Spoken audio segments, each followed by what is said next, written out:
Reaches her eye and pokes him in the eye. Knocks him the fuck out with a piece of rubble.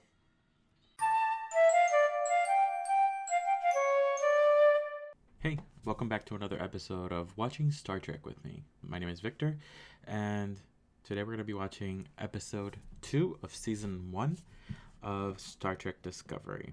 The episode is called The Battle of the Binary Stars. So we start the episode with a brief recap from CBS All Access or CBS whatever. It presents what happened last time.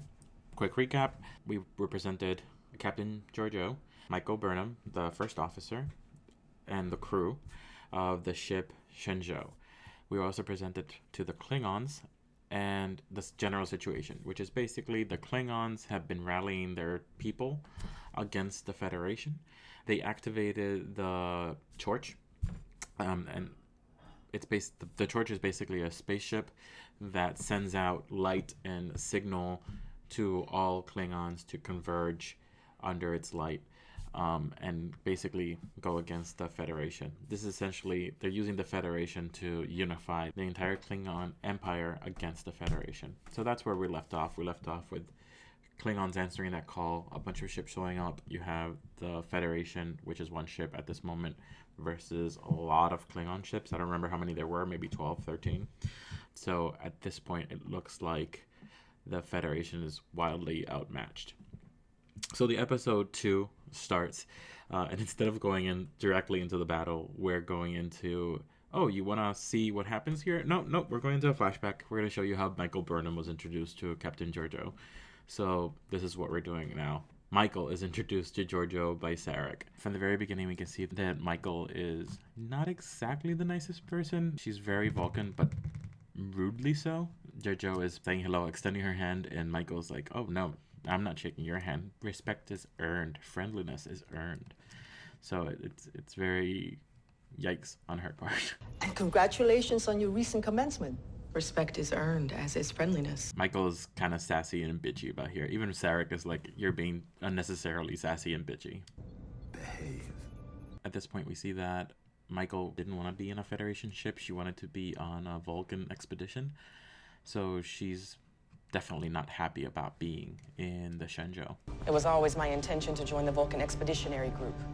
I like the way that in this interaction, basically the first interaction between Georgiou and Michael takes place is Michael's being hostile, but Georgiou, Philippa, is being disarming. She's being nice, disarmingly nice. And Philippa says that Michael's attitude could be classified as arrogant, but then she says her record can allow for that arrogance. So kind of paying her a compliment that she has an excellent record. And this is not what Michael expected. So she responds in like. She says, your record also demonstrates you're excellent. It's an interesting interaction. They started on a position of respect, but I think it's important to set up their character. I'd say you're too confident for your own good, but I've seen your record. As I have seen yours. And your confidence is justified. As is yours. In the end of this interaction, Georgiou tells Michael that even though this is not something she wanted, it's something that she can grow into and like. Michael at this point answers with thank you and saying captain, which kind of shows the respect between them developing. I understand your hesitation, Michael. It's hard leaving Vulcan and everything you've known behind. But I assure you, this can be your new home if you want it to be. Thank you, Captain. So we ended the flashback at this point, and we're in the fight again. Apparently it's 24 ships that answered the call of the Klingons, and it's 24 against 1 at this point. Michael says that it's not a coincidence that the 24 ships belong to the 24 different houses. So she recognizes that this is a unifying thing, a unifying call. The Klingon High Council consists of 24 houses. That can't be a coincidence. She gets it completely right. She says that they're unifying against the Federation. Shenzhou is like not having it. She's telling her that she betrayed the ship and betrayed her, and she's kind of reading her crime list at that point. She's relieved of duty at this point and sent to the brig, which is basically the ship's jail. You can see how much it hurts both of them to do this. It hurts Georgiou to basically go against her mentee, and it hurts Michael that she had to do that. Security, remand her to the brig. Yes, Captain. So we're back. We see it from the ice side. We see all the ships versus the Shenzhou.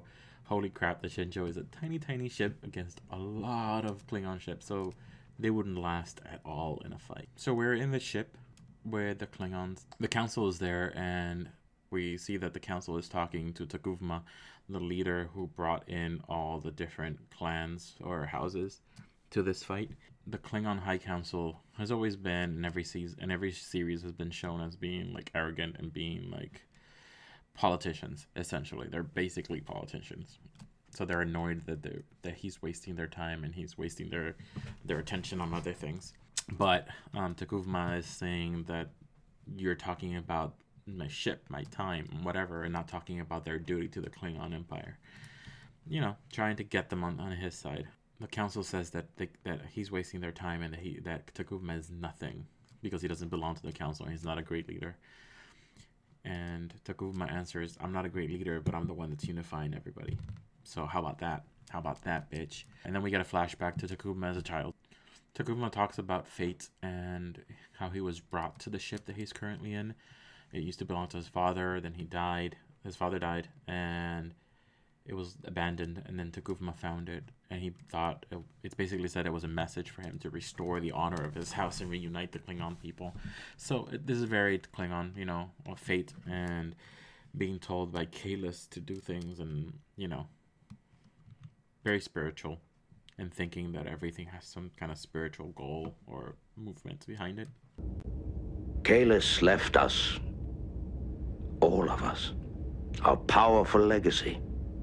A way of thinking and acting that makes us Klingon. If his words hold wisdom and his philosophy is honorable, what does it matter if he returns? What is important is that we follow his teachings. It's interesting to see how the Klingons used to be separate houses and like they were warring separately. And maybe this is what sets up becoming the very great Klingon Empire that we find out later about, that they're much more unified, even though future iterations of Star Trek they constantly infight and constantly have issues with corruption and things like that. The Klingons are not exactly the most stable empire, I guess you could say. So immediately the council at this point tries to kind of push him down a peg, saying, if you care so much about your legacy and the ship and blah blah blah blah blah, why have you populated your ship with vermin and outcasts, referring to Vok? So apparently Takuvma is the person who invented the cloaking device,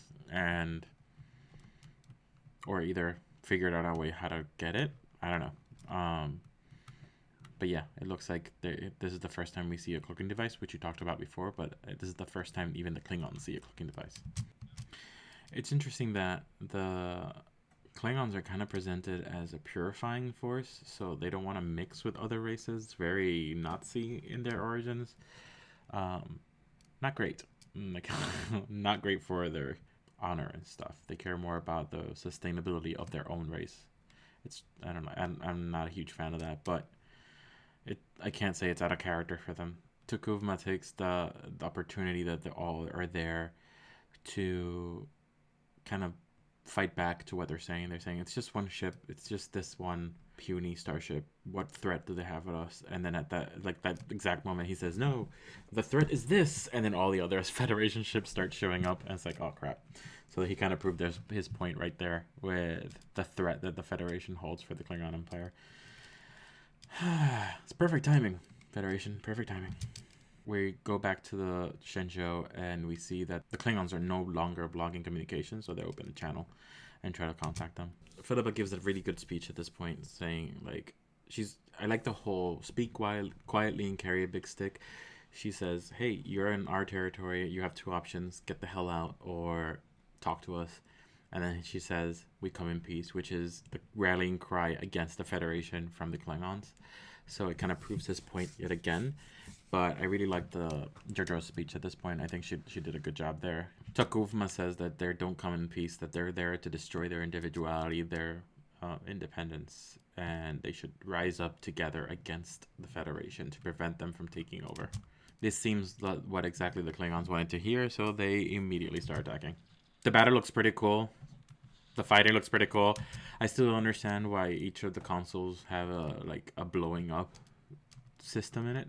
So, oh, we get hit, something's gonna explode. It always happens, and it's always exploding in someone's face. It's very Star Trek, but I never understand how that happens. The laser fire sounds strange. It's like pew pew pew, like literal pew pew pew.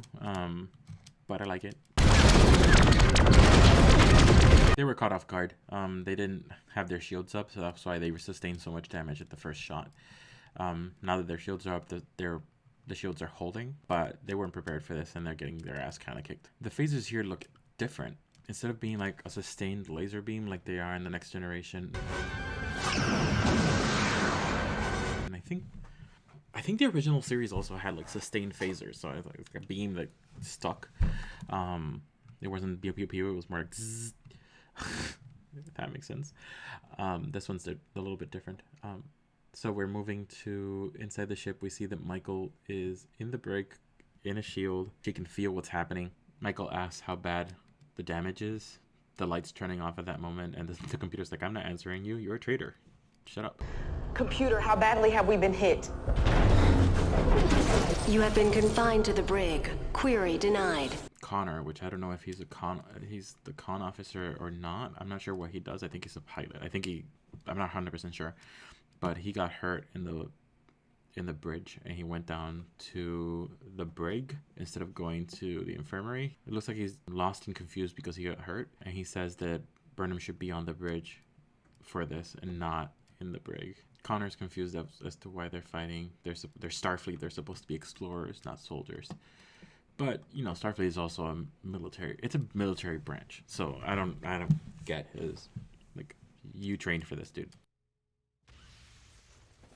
Oh shit. Oh shit, I didn't remember that.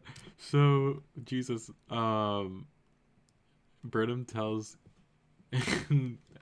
tells him to call the doctor. He's like, oh, I'm gonna do that, and then a hole is blowing the ship and he gets fucking sucked into space. Poor guy. Poor fucking guy. Jesus. He did.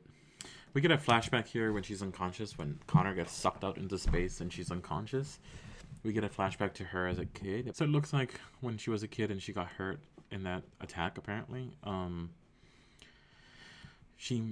Sarek mind melded with her to bring her back from her unconscious state, maybe from death. And since then, they've had a connection. And we established that in that scene. We go back to Burnham being unconscious in the cell. The room that Burnham is in is completely rocked, like knocked out. She's basically in space, but she's protected by the force field of the brig. So basically, the brig kept her alive. The Shenzhou looks like crap. It's fucked up. The only thing keeping it together seems to be like force fields, containment fields. When Jojo asks what the status is, she's informed that the brig was also damaged, so she's kind of expecting Michael to be dead at this point. She looks genuinely hurt, or she feels it. She's in her feels about Michael being possibly dead, or probably dead at this point. Additional hull breaches decks 1, 3, and 6 through 9.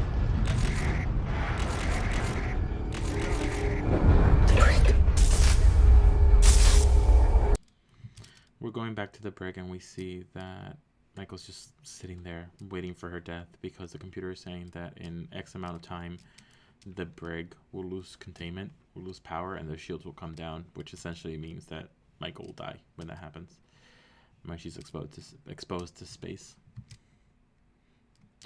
She went from bad to worse. It seems like every situation she goes from bad to worse. Poor girl. Like, she's not having a great day. Here we're establishing the connection between her and Sarek, like a phantom mind meld, and they're communicating. I don't know if this is something that's been established before, but it is something that they've talked about, that a mind meld is a very personal and connective thing, and there might be residuals of it. Apparently, in this case, it's a residual telepathic connection between Michael and Sarek. Sarek says that from that first mind meld, part of his soul, his Katra, has been with her, so they have a lasting connection across light years. It's a nice, sweet thought. Michael tells Sarek what happened, and Sarek is disappointed in her, or at least Michael perceives that he's disappointed in her. He says, "I'm not here for that. I'm here to save you." Sarek says, "Do better. What the fuck's wrong? I mean, you're gifted. You're brave. Do better. Be a better person. Jesus, why are you sulking about your decisions? This is not how I raised you. Be better." What I cannot abide is a waste of resources. You're gifted. You're brave. You must do better. This seems to be the boost that Michael needs to actually move forward and stop sulking and waiting for death and actually do something about the situation. The Shinjo is messed up. It's turned off. Like, everything's offline at that point. They're dead in space. They're disabled. And the Klingons don't really take prisoners. They just destroy until you're dead. So it's expected that the Klingons would immediately keep attacking and mess them up and kill them. The ship that was about to destroy them left, basically because they're already dead, because they're going into the debris field of the binary stars. So they're getting pulled into the gravity well, and they're going to be destroyed anyway. So the Klingon ship's like, whatever, nature will take care of them, and then left. When they're in the debris field, they're about to hit a large rock, and Jojo says they should start planning to evacuate, but then they stop. We discover that they were put in a tractor beam by another ship. Which ship, you ask? The USS Europa, where we had talked about before that the Admiral was in that ship. The Admiral's not happy about the situation, but he understands that the Klingons started it. The Admiral asks for a ceasefire, and Takuma accepts the ceasefire, but obviously that's not what's going to happen. I think he's planning to attack. He says that the only reason that they haven't ceased their firing yet is because they were waiting for someone that is worthy of their attention, aka an admiral. Yeah, I don't get why the Federation would ever believe that this is gonna be a good thing. So immediately after the ceasefire was called, something happens to the Europa. They disengage their tractor beam, and no one knows what's happening. Before that, Takuma said something about, let's see if people believe that I can render my ship invisible. So I'm guessing they're getting attacked while Takuma's ship is invisible. Although they're not supposed to be able to attack while invisible. I think that was a thing that other Star Treks established, that they need to drop their cloaking shields to be able to shoot. Oh, but then they're not shooting. They're ramming them. Jesus Christ. They completely effed up the Europa. When this happens, more and more Klingon ships are showing up and joining the fight. It looks like Takuma is doing what he wanted. He's unifying the Klingon people against the Federation. All they wanted was a battle, and they got one. The Europa says, screw this, we're going to be destroyed anyway. So they create a warp core breach, basically self-destructing. The Europa explodes. Everybody's clearly impacted by this. I think this is the first time these Federation people have seen the horrors of war. So it's the first time they've seen something like that in their lifetime. The Federation is always at war with someone. It's like in every series they're at war with someone. In the original series it was the Klingons. In the Next Generation it was the Romulans. In DS9 it was the Dominion and the Cardassians. In Voyager it's literally everybody. So in the Enterprise it was the time travelers. I forgot their name. Whoever they are, but they've always been at war. So I'm surprised that they're surprised, but it could have been the last 30 years that they've seen no war. So to them, this is all new again. It's shocking to them. So it's I understand their shock seeing their admiral's ship blow up like that. I don't know. I would feel pretty hopeless at this point. Morale would be pretty gone. Takuma says that they should go back to Kronos and unite everybody to the fight against the Federation, and his lackeys kind of say, yes, Takuma the unforgettable, Takuma the one that united everybody. Everybody should follow Takuma. So he's basically becoming the leader of the entire Klingon Empire, mainly because he started a fight. with the Federation, which is a worthy enemy to them. Seems like the leaders agree, and they're going back to Kronos. Takuma says that he's not going to destroy the Federation ships that are left because he wants them to act as heralds and bring back the message. Basically, it's something that the Dominion also does in the DS9, which is leave the survivors intact so they can go back and demoralize their troops. I'll order their destruction immediately. No. Let them return to the Federation. Those pods are filled with frightened, demoralized troops. Troops that will spread fear throughout the Federation with tales of what happened here today. It's a good strategy in this case. So at this point, Burnham is arguing with the computer to get them to do evacuation protocols. The computer says, no, you can't activate that because it only activates when you're at risk of dying. And Burnham says, so in 8 minutes, I'm going to lose the shield, my containment field, and I'm going to die, correct? So she's basically doing the classic, very classic, oh my god, the very classic Star Trek versus machine thing where it uses logic and circular stuff to kind of confuse the computer into doing what they want. I think Kirk, at any point in his career, does it at least like 5 times, where he confuses robots into self-destructing or shutting off because of logic errors in their assessment of things. It's funny. And my husband and I make this joke all the time that they're kirking the computer. They're basically confusing the computer into doing what they want. It's funny because it happens so often in the original series, or at least it happens often enough that I remember it clearly in many cases. You say you are lying, but if everything you say is a lie, then you are telling the truth. But you cannot tell the truth because everything you say is a lie. But Burnham manages to convince the computer to not only let her out of her cell, but open the doors to let her in the ship. She used Kirk logic, and she got it. She gets flung into space and into the ship. She did it!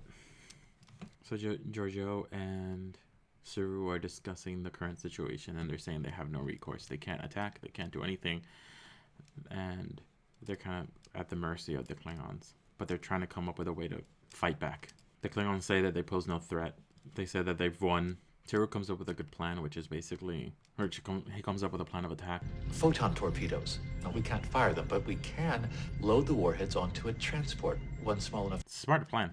The Klingons are obviously very confident in themselves. They don't consider the Federation a threat, so they're ignoring the ships, much to their detriment. But it's a classic Klingon thing. It's a classic enemy thing. Why is everybody always overconfident in their abilities, and that's what their downfall is? It's like everybody does that. You would think they would learn at some point. They're going to use a worker bee, I'm guessing it's a repair ship, to carry the torpedo because it's small enough that they would consider it debris and random debris in the air. And Saru's trying to calculate the best place to set it off and hurt the Klingon ship as much as possible. Make it hurt, Saru. Saru. Oh. The worker bees don't have autopilot, and so someone needs to guide it there, and Philippa says that she'll do it. The captain will deliver the final blow. I like the comment that Takuma lured Federation into a massacre, and it's time that she repaid him. That's a good line. Lured Starfleet to a massacre. It's time I repaid him. She's like, she wants to pay them back. I like that. Advises against killing Takuma and the ship because it would create a martyr, someone that they could fight endlessly for. Killing him is a bad idea, but capturing him would make him a shameful defeat for the Klingons, which is very true. Klingons do not like to be captured. It's a complete dishonor to be captured. They even kill them. They're supposed to kill themselves in captivity to, avoid that kind of shame and dishonor. Aren't you Klingons supposed to kill yourselves when you're taken prisoner? Not when there are still enemies to fight. Or hope of escape. Philippa talks about why, in this conversation, they kind of reminisce on why Burnham was placed with Philippa. Philippa says that Burnham was placed with her because she was a person that suffered a lot of loss, just like Burnham did. And Philippa thought she could break the shell that the Vulcans put around her, but she said she was a fool for thinking that. Philippa says that besides being, egotistical and thinking that she could do that for Burnham, she also overestimated Burnham, saying that she was ready for captainship when she's not. She's dressing Burnham down at this point. Bitch, you're not as good as you think you are, and I'm not as good as I think I am. It must be very painful to be Burnham at this point, getting dressed down like this. Burnham says that she believed that saving her and the crew was more important than Starfleet's principles. That's why she turned on Philippa. She was doing it for Philippa. You can tell they're both heartbroken by the situation. Burnham's betrayal, Philippa's disappointment. They're both like hurt with each other at this point. Burnham volunteers to pilot the worker bee into the Klingon ship, proving to Giorgio that she will follow orders. Once they start collecting their dead, Giorgio has a plan that doesn't involve the worker bee or flying over there. I'm guessing they're going to attach it to a dead body, which is kind of dark. Yep, they seem like they're going to beam a warhead to a body and blow it up. That's dark. That's fucked up, but smart. That's what I would do. So they beam the bomb to a body. The body gets sucked up, and then boom, bitch. You know what I noticed? That the head of the ship looks like a snake, and they literally cut off the head of the snake. That's a cool visual thing. If they actually meant to do that, cut off the head of the ship, the rest of the body dies. It looks like that's exactly what they did. That one warhead was able to disable the ship, and Philippa and Michael go to the ship to capture Takuvma, like Burnham planned. So they did a little bit of both plans, Michael's and Philippa's, and that's what they're implementing. I don't know why they just sent 2 people. I would have sent multiple people. A fight ensues. Vok versus Burnham and Takuvma versus Philippa. It's dark. You can't really see what's going on, but yeah. Freaking Burnham is getting her head crushed. Reaches her eye, pokes him in the eye. Knocks him the fuck out with a piece of rubble. Right as Burnham is getting a gun to help Philippa gets stabbed in the chest and dies. And Burnham shoots him in the chest. Instead of paralyzing him, she kills him. Not following anybody's plan at this point. She's just pissed. And poor fucking Philippa got stabbed and died. Oof, Burnham doesn't want to go without Philippa, and she has to be transported because she's in trouble. And they leave Philippa's body on the ship. That is hardcore sad. I have no choice.